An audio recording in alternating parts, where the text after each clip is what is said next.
Well, something like this doesn't happen very often, probably a handful of times over the last decade in the New York Times, or really in any paper. Generally, when people write columns and op-eds, they put their names to it. But for this level of anonymity to be granted to an official, a senior administration official in the Trump administration, for them to write this is really certainly extraordinary. Failing New York Times has an anonymous editorial. Can you believe it? Anonymous. Meaning gutless, a gutless editorial. It's not clear if this person works in the White House or works closely to it.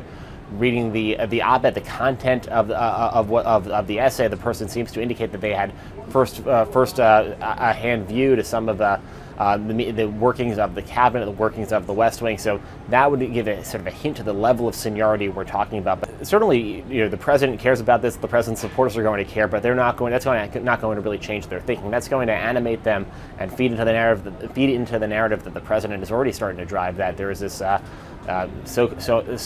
so-called deep state out to get him. The author of the article says they're not a deep state. They're part of a steady state that's trying to moderate his policies.